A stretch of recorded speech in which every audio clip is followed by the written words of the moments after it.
This is the Grand View Overlook, the central feature of the Island in the Sky district of Canyonlands National Park.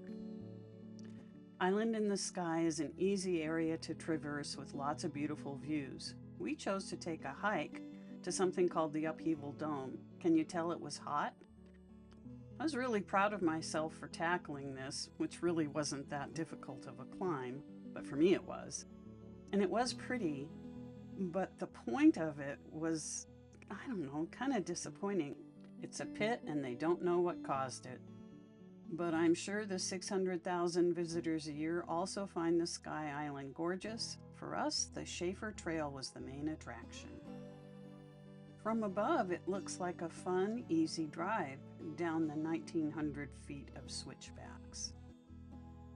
But I didn't really know what vertigo was until we started down the hill. Watching these cars brings to mind, I don't know, playtime music for kindergartners. Ha! No.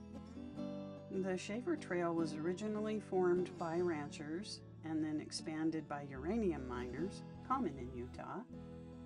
Going down those famous switchbacks, preferably in a high clearance 4x4 vehicle, preferably by a driver who's not afraid to share the road with other drivers. Well, you know, the road is 1.25 lanes wide in most places. And definitely by people who don't rely on the psychological comfort of guardrails. It's amazing how much your brain tells you you are going to go straight off the cliff. Your driver can repeatedly assert that he is not suicidal, he will not keep going straight right there. And besides, it's quite easy to see folks who are headed your way. See what I mean about guardrails? I mean, really, see what I mean about guardrails? Holy crap. It's been 3 months since we did this. 3 months of dreading making this video, to be honest. And it still gives me shivers. By the way, this is a good time to tell you that most of the video of us driving has actually been sped up by, I don't know, double. So like we were going half this fast. So I suppose I'm embarrassed that I was afraid, but oh hell. In between panic, I did notice that the walls were stunning and highly varied in color and shapes. Hello, Bronco.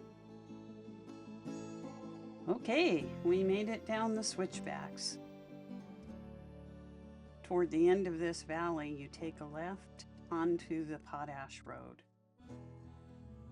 From here on, it wasn't scary at all. There were some really rough patches, but by and large, it was just really pretty driving through deep canyons and a few washes. Looking back, this really was one of the prettiest drives we went on, with all the different, I just gotta call it chocolate layers, and curves, and not such terribly rough road, but rough enough to keep it, 4x4 appropriate. And a wash.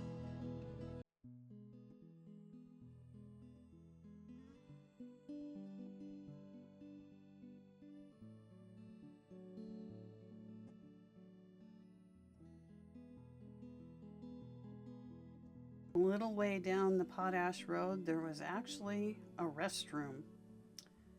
And like all the ones we came across in this area in the national parks, it actually smelled good.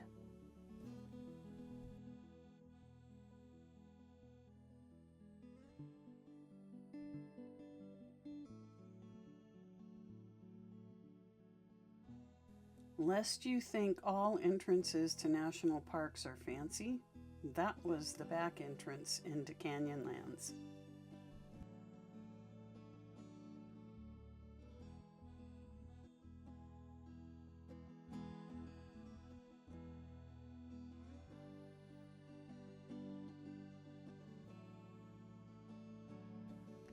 Speaking of the back entrance, here come some folks now. Just for fun, I sped them up to 200%.